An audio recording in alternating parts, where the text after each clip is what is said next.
Bismillah Rahman Rahim. Assalamu alaikum, everyone. Hope you are doing very well. Welcome to the training session series of e-learning from the Deanship of E-Learning and IIT. Myself, Reema Shaheen, and today we are going to discuss a very technical topic, that is instructional design for e-learning in higher education. As everyone know about it, we can't go away from the e-learning and things and courses of the e-learning after the COVID-19. So this is a essential part of our study and our teaching to create the things which is essential for the e-learning area. And also we are working for the traditions and the different, as we are now going offline most of the classes, and some of the classes are still online classes. So we have to give awareness about the each and everything which is related to the something which is related to the traditional learning or a teaching, and something related to the e-learning. So this is a very essential part for our study nowadays. So we are going to discuss a very technical topic, that is what is instructional design, and instructional design how to use for the e-learning courses, how you will be able to create your course according to the different models, according to the different design, how you will be able to design it. Okay, if I just explain this or just give a start of this terminology, that is instructional design. This is basically a design, development, and delivery of a learning experiences. It constructs those experiences in such a way that the learner acquire either knowledge or a skill. Our basic purpose is giving a basic need of our students. First of all, why we are using these kind of techniques and strategies to create your course more engaging for the students and more good for the students to get the productive outcomes. Instruction designers follow the various academic theories and models related to how people learn and cognitive processes behind the learning experience. These models ensure the instruction is as effective as possible for imparting knowledge or teaching skills to learners. So basically, what is actually the official instruction designing definition, if I explain like this: the Association for Education Communications and Technology defines instructional design as the theory and practice of design, development, utilization, management, and evaluation of a process and resources for learning. This one definition giving you a one complete big picture, what you are going to do, what you are going to learn, what actually the instructional design is. If I make I break down this definition, so I can judge that we are going to something talk about designing, development, the utilization of that particular thing you are going to design, and then you need to manage that one, and then you need to evaluate the process and the resources for the learning.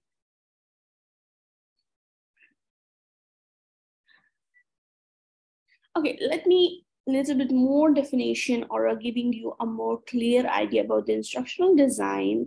That is the process by which instruction is improved through the analysis of learning needs and systematic development of a learning experiences. Here is the two lines you have to pick up. That is the two basic things that you have to analysis of the learning needs. What is actually the need of the students? As educators, as teachers, you have to just, of course, you are stick with the things which is need of the students. And the second part is the systematic development of learning experiences. So you have to develop that things which is actually the basically need of our students. We need a different equipments, we need a different tools, technology to implement that instructional analysis for the overcome the needs and to fulfill the needs of the students. Instructional designers often use the technologies and the multimedia as a tool to enhance the instructions. According to this definition, instructional designers have two primary functions.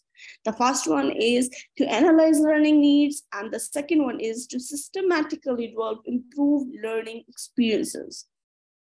So right now we have two basic things, and we have to clear our mind that we are going to something learn which will help us to analyze the learning needs, how we will be able to identify what actually the needs, how we will just create the each and everything which will make a one complete course for the e-learning for the students, and then which kind of tools, which kind of systematical development things are needed to improve the learning experiences.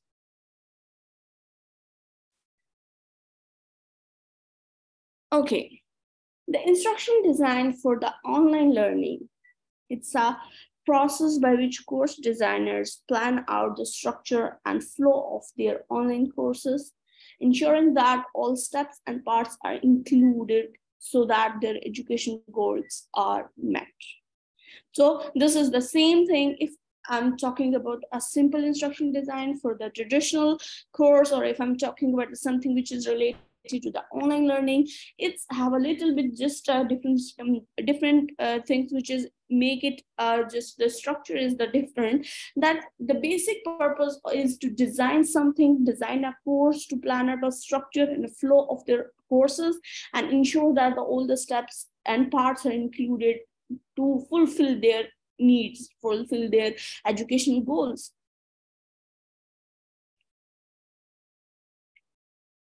Okay, instructional design for the online, implementing these instructional design techniques, what you have to do and what you can do. The first thing, develop a comprehensive planning process. Determine which design helps students learn more effectively, and identify any failure in the learning process. When you are going to design something, these are the basic things. You have to focus on this. You have to be plan what actually you want to do, and you have to design the things which is effective for the students, and then you have to find the failure as well. What is actually the weak point, what is the actually the things which can make this learning process in a failure form. So you have to identify all these things. This is the important part of instructional design. Okay, like we are talking about this something which is related to the online learning. So online learning is directly, you can simply say you are going to design something as an e-content, e-course. You need to design the e-courses before you are planning and everything. You have some tools to implement your content. You have to use the three parts I just mentioned here. These are the basic, you can say the core part of the creating the e-content, that is the authoring tools, the video tools, the interactive content tools. If you just imagine a one complete course who just have different information about the inner slides and in a video form, and in something which is interactive for the students, for the engaging the students. So one complete e-content is just built by these different tools. Authoring tools help us to create the content for the e-content, the video tools, the different video tools. Of course, we are presenting something online or a e-content, so video, audio, these all are a part of a e-content. And the third is very important, that is an interactive content tools. This tool is giving you another picture for the e-content. For example, you are just creating a one simple slide and there's a no interaction between the students and a slide. So this is just a dummy. It's not a productive. To make your content productive, need some interactive content tools.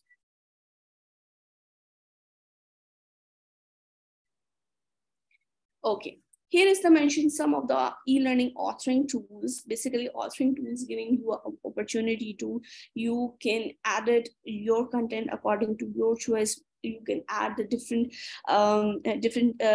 content parts on it. You have a Camtasia, you have a Adobe Captive, and these kind of different tools you can use, the Story 365, 360. So these are the different tools you can use to create your e-content. Okay, now this is time to back actually what is the purpose of this topic. I just giving you a one complete idea. We are going to design a course. What is the component of the course? You will be design some videos, you will design some interactive slides, you will design some interactive e-content. So these are the part of the course. Now come back how you will be create an instructional design for that course, for that online course. So this is basically the basic component of instructional design. The first one is analysis, then design and development, then testing and evaluation.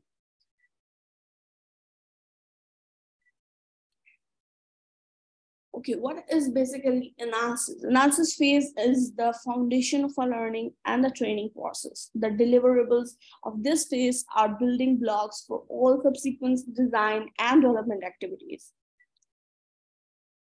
Let me explain this by one of the diagram here. Before going to analysis anything, you have to identify the desired skill, what actually the need of the students, and then the marrying the existing skills, what actually we already have, and develop future vision, what actually you want to develop, and develop skill profiles, and then find out the actual gap between the future vision and what actually you have. And then you will go to close this gap.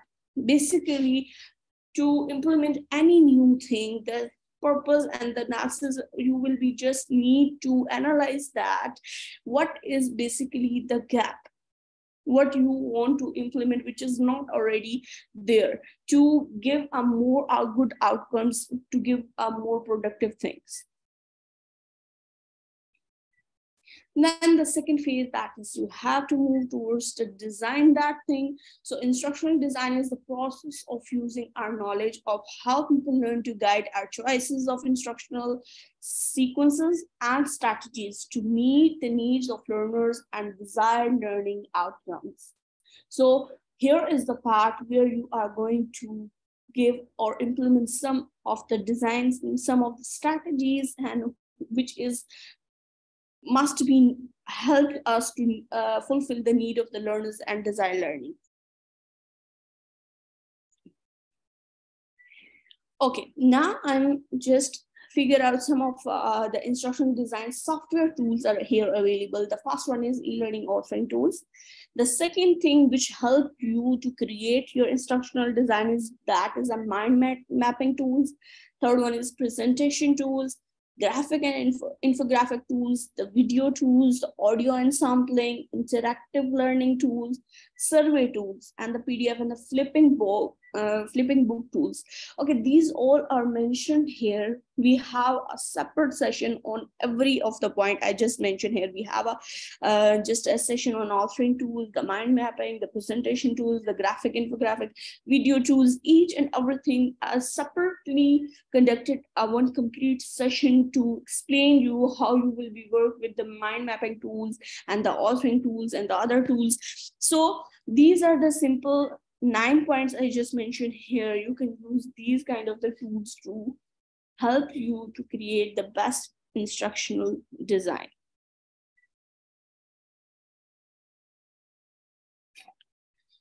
Okay, now the phase is development. The phase elaborates and builds on the e-learning learning objectives and performance steps that were produced in a design phase by fleshing out all the previous content that was created in the prior two phases, analysis and design, into a complete learning environment. Now it's time to develop what actually you analyze on the previous phase and what you design. Now it's a time of a development. To develop or implement any of the thing, you need some kind of predefined models already, which you are going to follow. we are going to discuss some instructional design models which help us to implement what actually we want. So these are the predefined international models we are going to use mostly for the instructional designers in academics, universities, higher educations use these kind of models to implement their instructional design for the courses. So an instructional design model is used to define the activities that will guide the development of e-learning projects. It allows you to communicate the purpose and the reason behind a strategy. This is basically a framework, gives you a bird eye view for all the major components that have to be included in the course. So this is one of the help to giving you a one complete predefined framework for you to implement your course according to that. So most famous model is use AD. So we are going to see what actually it is. So you can see we have a different phases for this. The first one is analyze, design, develop, implement, and evaluate. This is basically a basics, you can say, the phases of implement anything. So we are going to follow these instruction design model. Let's have a look what actually its work and what actually the means of these all phases. In this video, I'll provide a general overview of the ADDIE model of instructional design. ADDIE is one of the most popular models for creating training curriculum. The ADDIE model provides learning designers with an essential structure for designing curricula in any learning environment, such as in education, corporate settings, government, nonprofit, or any other organization where learning takes place. ADDIE is composed of 5 essential stages: analysis, design, development, implementation, and evaluation. Let's take a look at each of these in more detail, starting with the analysis stage.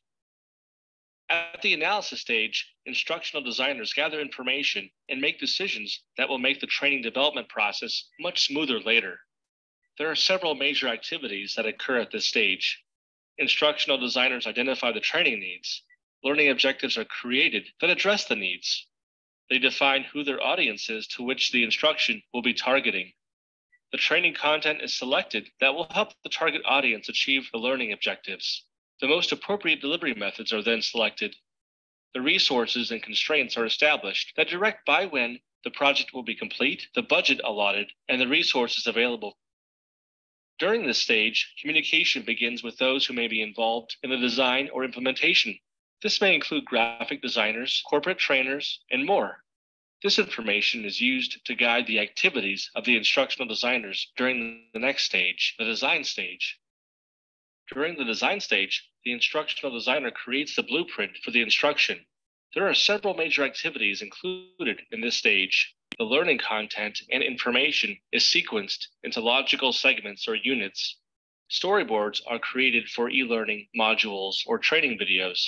Rough drafts of scripts or training outlines are created. Digital media, print media, and other deliverables are prototyped. Communication continues with the design team and the SMEs. The learning project's instructional, visual, and technical design strategies are documented and reviewed by the relevant stakeholders on the project. These aspects need to be signed off before moving on to the next stage. Once the design of the instruction is signed off by the stakeholders, instruction is moved into the next stage, development. Several important activities happen during the development stage.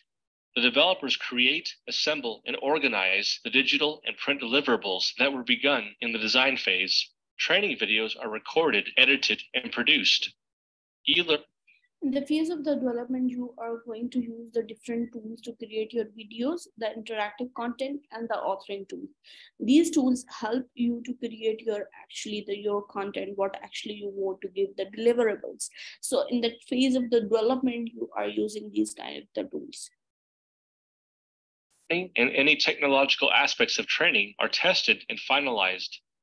The project documentation of the strategies are further reviewed and feedback is given to the instructional designers.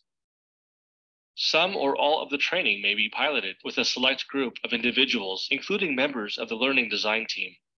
Once the stakeholders sign off on the design strategies, the project is moved into the next stage, the implementation stage. This is the stage in which training actually is delivered.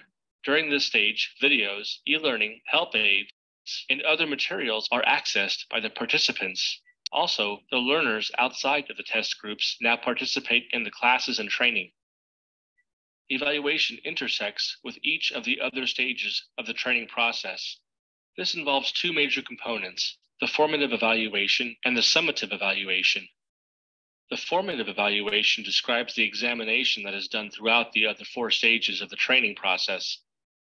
The formative evaluation allows those involved in the training or curriculum development to recognize potential barriers to the training before they happen, respond to training challenges as they occur, avoid repeating mistakes, and make course corrections as needed. The summative evaluation focuses on examining the outcome of the training during the implementation stage. The information gathered from the summative evaluation continues to guide the project design process. In the ADDIE model, these 5 stages are not always linear. They build off one another, and how this model is implemented will vary depending on the project. So this model helps to each phase to the another phase. It's interconnected, the analysis to design and analysis to implementation, evaluation. So these all phases are interconnected. So there is a wide range of making the corrections, and you can just, if you are feeling that any phase is weak point, so you have to be build it up. In this Okay, the next one is the Bloom's taxonomy. So let's have a look what actually this one is. This is basically, you can say, the reverse process. It starts from the remembering, then understanding, then you will be apply, then analyze, then evaluating, and then you will be able to create this one. So let's have a look what actually it works. Bloom's taxonomy is a toolbox that teachers or students can use to classify and organize learning objectives. Its most popular version is based on the cognitive domain and assumes that learning should be structured from easy to difficult in the following 6 steps. 1. Remember. 2. Understand. 3. Apply. 4. Analyze. 5. Evaluate. 6. Create. On the first level, we learn to remember. There is just rote memorization and recollection of facts without much understanding. For example, if we learn about lemons, we want to remember the name, shape, color, size, and that they are sour. Once we memorize these essentially meaningless facts, we move to the second level of learning. On level 2, we learn to understand.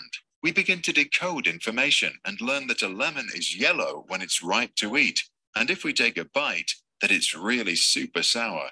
We also understand that lemons love sunshine and that they contain lots of vitamin C, which is a great natural antioxidant that keeps us healthy. Now, as we really understand a lemon, we can work with it. On the third level, we apply what we know. We've understood that while lemons are sour, they are also a great provider of vitamin C. To apply this knowledge in a meaningful way, we could boil a lemon into hot water and add some honey. Then serve this hot lemon to our sick sister who's in need of treatment. On the fourth level, we learn to analyze. This involves examining and breaking down information into components, determining how the parts relate to one another, and finding evidence to support generalizations. We study the lemon flesh, examine the skin, and look at levels of vitamins.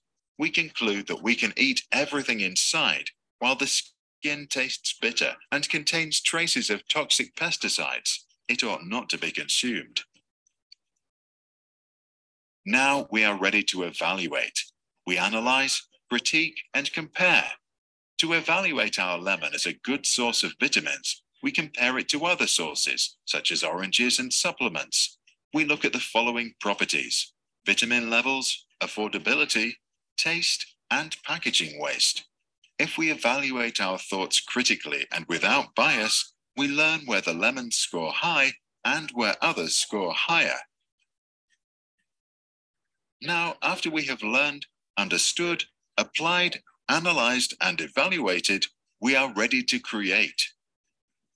As we now really understand lemons, also in comparison to similar things, we can formulate a plan to create our own natural lemonade. It's now easy to come up with a cute shop design, a good name, and a good slogan: natural, healthy, yummy. Bloom's taxonomy was first created in 1946 by American psychologist Benjamin Bloom. The revised version from 2001, as just presented, serves as the backbone of many teaching philosophies, in particular, those that aim towards teaching specific skills. Each level usually comes with a clear learning objective that can be tested. Critics of the taxonomy often question the existence of a sequential, hierarchical link between each level. What are your thoughts? Please share them in the comments below. So this is basically by the one example explaining about what actually the Bloom's taxonomy. So it's just if you are seeing the part, these are the words like from the remember, understand, and then you will be analyze, evaluate, and then you will be able to create this one. So next, move toward the third one, that was the Gagne's 9 events of instructions. This is one of the model, which gives you a different part. These are the 9 different steps you have to follow. The first one is again the student's attention, inform students of objectives, stimulate recall of the pure learning, present the content, provide learner guidance, like performance, and then provide feedback, and assess the performances, and then enhance retentions and the transfer to the job. So these are the different 9 steps you have to follow if you are going to use this instructional design model. Let's have a look what actually the meaning of all these 9 steps.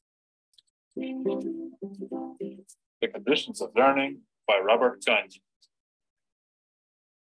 You've probably never thought about how someone learns to throw a ball or how a child learns to write. They are very different skills, but the steps in learning them are quite similar and have been theorized by Robert Gagne's Conditions of Learning. So who was Robert Gagne? Well, he was born in 1916 in Massachusetts. He trained as an education psychologist and worked in aviation during World War II. After the war, he returned to education and went on to write his seminal work, The Conditions of Learning, in 1965. Gagne states that there are many types of learning which require different instruction. He identifies 5 major categories of learning. The first of these is verbal information, which is simply memorizing facts and being able to recite them later on. Intellectual skills are not only knowing what, but how to do something, like solving a puzzle. Cognitive strategies allow us to manage and plan our learning process, telling us how to go about performing tasks. Motor skills are based around precise muscular movements to engage in an activity, such as swinging a golf club. Finally, attitudes are the outcomes of learning that influence choices of personal action, such as influencing a willingness to exercise. Gagne also goes on to outline 9 events of instruction, which he states are events external to the learner that support the internal processes of learning. The first of these is to gain attention. This is a stimulus of some sort to begin instruction, such as a story or connecting with the learner's own experiences.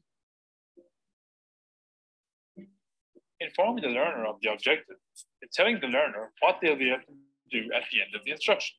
An example of this is telling a class that they will be able to write narrative texts. Next step is to stimulate recall of prior knowledge. This is connecting what the learner is about to learn to what they already know.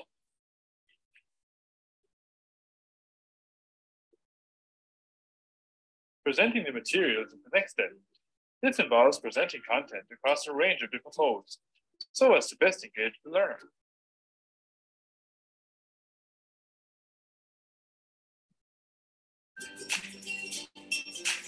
The next step is to provide guidance to the learner. This is to ensure the learner is comfortable during the various learning activities at all times, and to assist them if they are confused. Step 6 is to elicit performance. This is where the learner can practice and apply their skills. This gives the learner a chance to develop on their own under the guidance of their instructor. The next step is to give feedback. This feedback should be specific instead of general by providing specific praise and criticism so the learner is fully aware of where to go next. Step 8 is to assess performance. This is where the learner can be evaluated and their success determined. It also identifies areas where the learner can improve.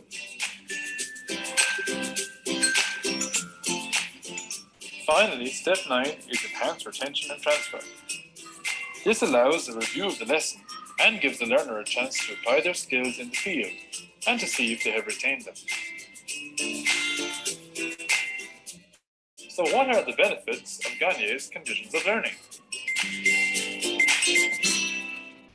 Well, it provides a stepped approach for the learning process. It allows the learner to be fully engaged when all the steps are followed. And it allows the educator to stop and reflect on their own practice. So this is a main basic benefit of this instructional model, that all the procedure of the implementing of anything, the learner will be engaged with all those phases, and it is allowing that it's possible that the learner can stop the instructor or a teacher on any point which is not understandable for the students. That they have followed each of the steps involved in the learning process.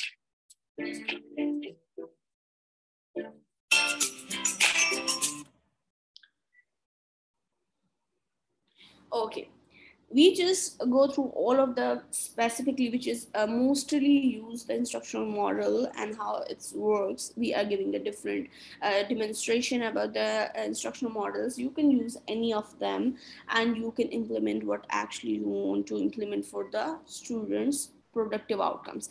So this is the last part, that is evaluation. Evaluation is a process of determining whether the design instruction meets its intended goals. In addition, evaluation helps us to determine whether the learner can transfer the skills and knowledge learned back into a long-term change in behavior and skills required for the target context. So you have to know about actually what is the reactions of the learning process and what is actually the behavior and the result. These are the 4 parts of the evaluation. You will judge by the reactions that what actually they learn, and you will be judged by the behavior, what actually the results of what you already implemented. Okay, let me give you a one real-time example here to make the things more easy. That, for example, you just see we in a design university before implemented the 2016, I guess 2016, they implemented the learning management system. The first one was the Jasur, I guess, and then Jump, and then Blackboard. So these are the different learning management system. Why they implemented this one? They implemented to actually to find out the gap for the students who are not eligible to come to the campuses. They have implemented distance learning. They need a one complete platform to implement the e-learning environment for them and giving them opportunity to get the education easily, right? Then they implement that one, then they tested that one. Why they changed the different LMS systems? Basically, they want to fulfill the needs of the students, which is not completely adjustable with the Jasur, and they jump. They then go toward the Jump system, the Design University multiple platform, and then move toward the Blackboard. So the steps going through these all steps, this is basically one of the part of the implementation and the testing. They test what actually they are not stick with the one of the platform. They just keep improving that one to give the actually what students needs, and they want productive outcomes. So this is basically a one simple example for you to judge that how they implement and how we are going to use these in a real time, and we have to use the different models to implement our course to make the things more clear to the students to get the more productive outcomes. Thank you so much. Hope I explained well. If you have any question, you can ask me.